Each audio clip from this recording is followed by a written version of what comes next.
Hello दोस्तों, स्वागत है आपका goblin TV Hindi YouTube channel में। आज की हमारी पहली कहानी पूजा जी ने भेजी है, जो कि दिल्ली से हैं। तो चलिए उनकी कहानी उन्हीं के पॉइंट ऑफ व्यू से सुनते हैं। हेलो, मेरा नाम पूजा है। मैं अपने परिवार के साथ दिल्ली में रहती हूँ।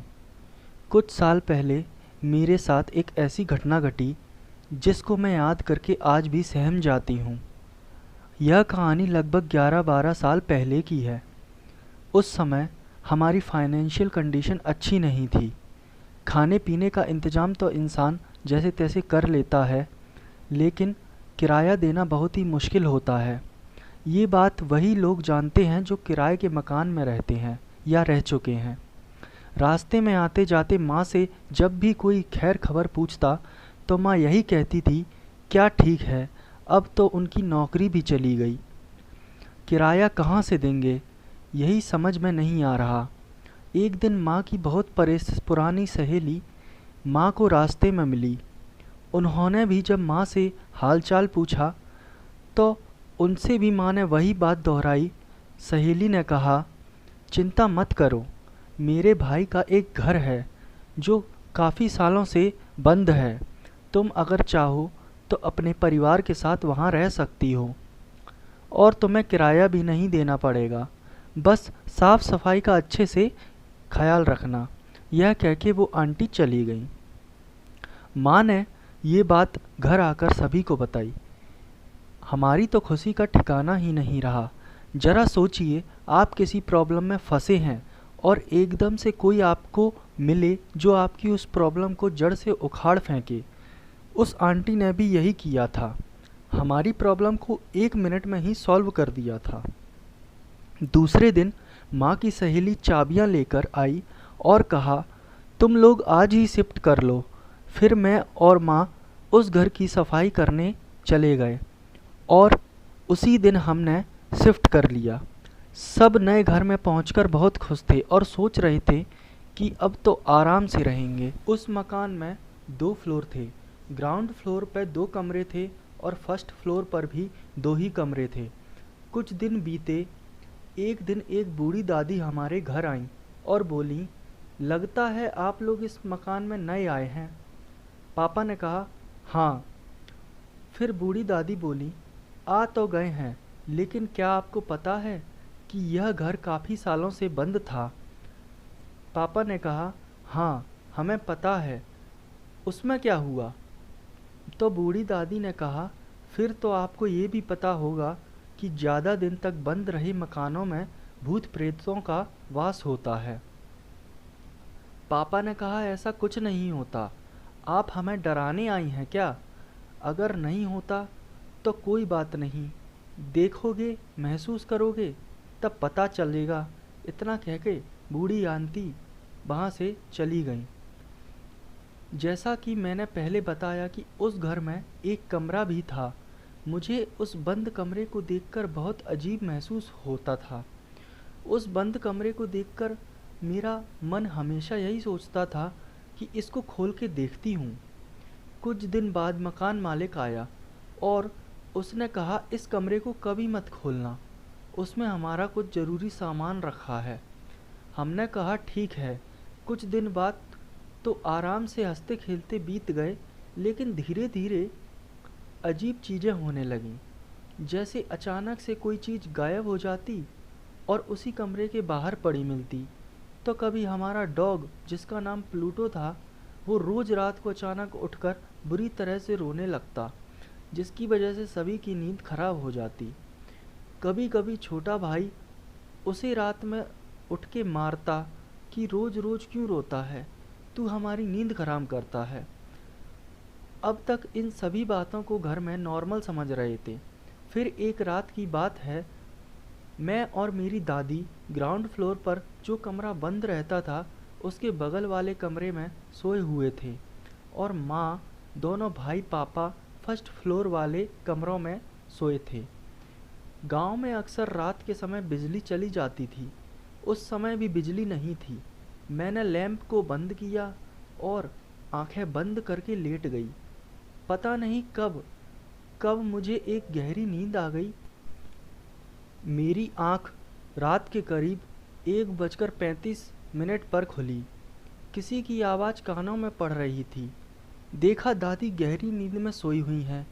कमरे के चारों तरफ अंधेरा ही अंधेरा है।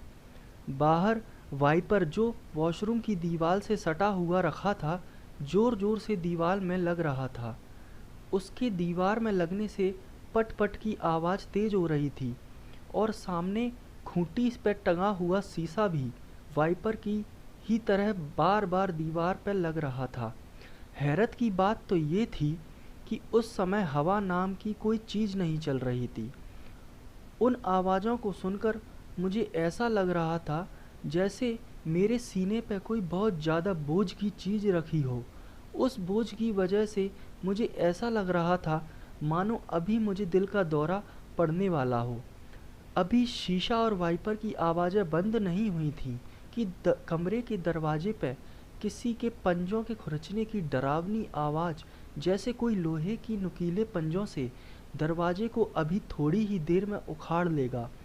उन पंजों की आवाज़ को सुनकर मेरा क्या हाल हुआ आप अंदाज़ा भी नहीं लगा सकते। फिर मैंने हिम्मत करके दादी को जगाया और बाहर होने वाली आवाज़ों के बारे में बताया। दादी थोड़ा ऊंचा सुनती थीं, तो उनको समझाने में थोड़ी देर लगी। आखिर हो क्या रहा है, मैं इतनी डरी हुई क्यों हूँ। जैसे मैंने बाहर होने की आवाज़ों के बारे में दादी को बताया, दादी ने कहा, माँ पापा को आवाज़ लगाओ। जैसे दादी ने कहा मैंने वैसा ही किया। ऊपर सब गहरी नींद में सोए हुए थे, इसलिए मेरे बहुत सारी आवाज़ लगाने के बाद मेरी आवाज़ सुनने और नीचे की ओर दौड़ पड़े। इतने में बिजली आ चुकी थी और वो आवाज़ें भी बंद हो चुकी थीं। पापा ने पूछा क्या हुआ। मैंने गुस्से में कहा, आप तो बिल्कुल ही भूल ही गए कि एक औलाद नीचे भी सोई है। सब चुप रहे। मैंने फिर गुस्से में कहा, मैंने कितनी आवाज़ें लगाईं, मेरी जान चली जाती तब अच्छा होता क्या आपके लिए। फिर माँ ने मेरे सर पर हाथ फेरते हुए मुझे सीने से लगा लिया और पूछने लगी क्या हुआ। फिर मैंने सारा कुछ जो भी अभी थोड़ी देर पहले हुआ था सब कुछ बताया। माँ और पापा ने कहा, तुमने कोई डरावना सपना देखा होगा जिसे देखकर तुम बहुत ज़्यादा डर गईं। कह के सब ऊपर सोने चले गए।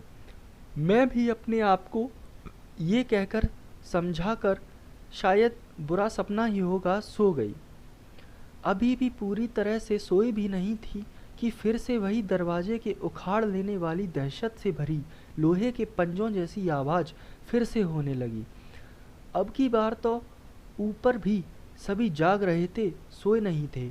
उन आवाज़ों को अब की बार सभी सुन रहे थे। वो सब अब की बार मेरे आवाज़ लगाने से पहले ही नीचे आ गए और कहा, हम सब तो सोच रहे थे कि तुमने बुरा सपना देखा है, लेकिन इस घर में कुछ तो ज़रूर है। और मुझसे कहा कि तुम हमारे साथ ऊपर आके सो जाओ, और सुबह होते ही हमने उस घर को खाली कर दिया। लोग बताते हैं कि उस घर में अब कोई नहीं रहता। रात में उस घर में अजीबोगरीब आवाज़ें आती हैं। तो ये थी मेरी घटना। कुछ लोग ऐसी चीज़ों को मानते नहीं हैं। पहले मैं भी नहीं मानती थी, लेकिन उस दिन के हादसे के बाद भूत प्रेत जैसी चीज़ों को मानने पर मजबूर कर दिया और ये मान लिया कि इस दुनिया में अगर भगवान है तो शैतान भी है। लेकिन मैं एक बात ज़रूर कहूँगी कि हमेशा भगवान में विश्वास रखो, तो ये चीज़ें आपका कुछ नहीं बिगाड़ सकती। तो दोस्तों, ये थी हमारी पहली कहानी। चलिए बढ़ते हैं आज की हमारी दूसरी कहानी की तरफ। आज की हमारी दूसरी कहानी कुंदन जी ने भेजी है, तो चलिए उनकी कहानी उन्हीं के पॉइंट ऑफ व्यू से सुनते हैं।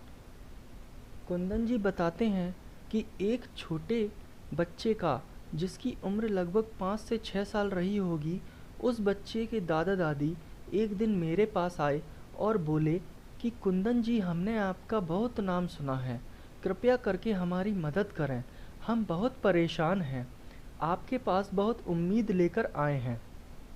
मैंने कहा, अपनी परेशानी बताइए, आपकी पूरी सहायता करूंगा। फिर बच्चे की दादी ने बोलना शुरू किया कि हमारे साथ पिछले 2 महीने से अजीब बात हो रही है। हमारा पोता जो कक्षा 2 का विद्यार्थी है, 2 महीने से उसका टिफ़िन उसके पास खाली पहुंच रहा है। पहले तो उसका टिफ़िन हमारा ड्राइवर लेकर जाता था, तो हमने सोचा कहीं यही तो सारा खाना चट नहीं कर जाता, और उस ड्राइवर को हमने बुरा भला कहकर नौकरी से निकाल दिया। फिर मेरा छोटा बेटा गौरव खाना ले जाने लगा, लेकिन फिर भी वही हाल। हम लोग उसको टिफ़िन खाना भर कर देते थे, लेकिन स्कूल में जब पोता टिफ़िन को खोलता तो देखता टिफ़िन खाली है। अब हम अपने बेटे गौरव से कहने लगे कि टिफ़िन का खाना कहीं तुम तो नहीं खा जाते। ये रोज़ आकर यही कहता कि दादी आज भी टिफ़िन में खाना डालना भूल गई क्या। तब गौरव गुस्से से कहने लगा कि माँ, मैं ऐसा क्यों करूँगा? क्या मुझे घर पर खाना नहीं मिलता जो मैं ऐसा करूँगा? अब हम लोग सोचने लगे कि आखिर गौरव को खाना क्यों नहीं मिलता, तो इसका मतलब है ड्राइवर भी खाना नहीं खाता होगा। हमने बेवजह ही उसे काम से निकाल दिया। जब से अब तक यही हाल हो रहा है। हमें कोई ऐसा नहीं मिला जो हमारी इस समस्या का हल कर सके। कल शाम ही किसी ने आपके बारे में बताया, इसलिए हम आपके पास आए हैं। मेरा तो रोज़ ही एक ऐसी चीज़ों से पाला पड़ता है। मुझे समझने में देर नहीं लगी कि आखिर ये काम किसका है। मैंने लड़के की दादी से कहा, आप चिंता न करें, भगवान पर विश्वास रखें। आपके पोते के पास 1-2 दिन में खाना पहुंचने लगेगा। और बिल्कुल वैसा ही हुआ। तीसरे दिन स्कूल में खाना पहुंचने लगा। आपको मैं ये बता दूं कि चंदन जी को कुछ मंत्र पता हैं जिससे भूत पिशाच पास में नहीं आते। तो अगली कहानी चंदन जी ने ही भेजी है। चलिए सुनते हैं उनकी दूसरी कहानी। दूसरा केस एक 17 साल की लड़की का था जिसका नाम ज्योति था, जिससे बात करने पर मुझे पता चला कि आखिर उसके साथ ऐसा क्यों हो रहा है। उसने बताया कि एक दिन जब वो कॉलेज से लौट रही थी तो स्कूल से थोड़ी दूरी पर शमशान था। जैसे ही शमशान के पास से गुजरी तो उसने अपने कंधों पर कुछ भारीपन महसूस किया। उसने कुछ ध्यान नहीं दिया, सोचा शायद थकान की वजह से ऐसा महसूस हो रहा है। वह घर आकर सो गई। जैसे ही उसे गहरी नींद आई, उसने सपना देखा कि कोई उसकी शादी करा रहा है। वह बहुत मना कर रही है, लेकिन उसकी बात कोई नहीं मान रहा।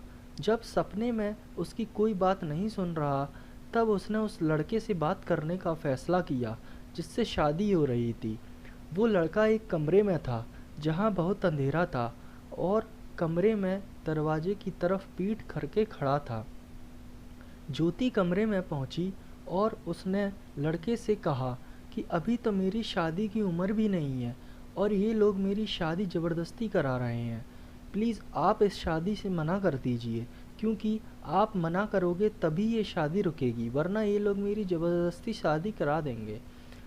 ज्योति ने बताया कि मेरे इतने कहने से वो गुस्से में भरकर मुझसे कहने लगा कि मैं तो तुमसे ही शादी करूँगा, चाहे तुम चाहो या ना चाहो, तुम बस मेरी हो। मैं तुम्हें किसी और का नहीं होने दे सकता। ऐसा कहते हुए वे मेरी तरफ मुड़ा। उसके चेहरे को देखते ही मेरे दिल की धड़कन बहुत तेज हो। उसका चेहरा किसी जलती हुई आग के समान दिखाई दे रहा था। इतने में ही हड़बड़ाहट से नींद से जाग गई। घड़ी में देखा तो शाम के 7 बज रहे थे। मैं कॉलेज से आते ही बिना खाना खाए, बिना चेंज किए सो गई थी। फिर मैं सोचने लगी कैसा अजीब सपना था, शुक्र है सपना ही था। कहते हुए थोड़ी मुस्कुराई और राहत की सांस ली। सपने देखे 2-3 दिन ही बीते होंगे कि एक सुबह ज्योति के माता पिता ने देखा कि ज्योति अपने बिस्तर पर सोने की बजाय नीचे ज़मीन पर सोई है। और ये क्या, उसका किसी नई नवेली दुल्हन की तरह पूरा श्रृंगार हो रखा है। उस दिन से ज्योति रोज माता पिता को ऐसे ही मिलती, किसी नई नवेली दुल्हन के जैसे। ज्योति के माता पिता ये बात किसी को बताने से भी डर रहे थे, कहीं लोग उल्टा ही मतलब ना निकाल लें, क्योंकि लोगों को तो बस बात बताने का मौका चाहिए होता है। ज्योति के माता पिता ने सोचा क्यों ना हम ज्योति को अकेले सुलाने की बजाय अपने साथ सुलाएं, और फिर उन्होंने ऐसा ही किया। लेकिन जैसे ही सुबह हुई उन्होंने देखा ज्योति रोज की तरह जमीन पर ही सोई है और उसका श्रृंगार हो रहा है। अब की बार माता पिता ने तरकीब सोची कि पहले ज्योति की कमर से रस्सी बांधकर फिर उस रस्सी को हम दोनों अपनी कमर में बांध लेंगे और फिर सोएंगे। और उन लोगों ने ठीक वैसा ही किया। फिर सुबह जैसे ही ज्योति जमीन पर लेटी मिली, ठीक वैसे ही आज भी मिली। तब जाकर उन लोगों ने मुझे अपने घर बुलाया। अब ज्योति मेरे सामने बैठी थी। मैं मंत्र जाप कर रहा था। ज्योति मेरी नज़र से बिल्कुल भी नज़र नहीं हटा रही थी। मैं सोच रहा था जैसे ही ये नज़र हटाए मैं अपना काम कर दूं। करीब 15 मिनट बाद उसने अपनी नज़र हटाई और मेरी तरफ पीठ करके बैठ गई। अब तो मुझे बहुत अच्छा मौका मिल गया था।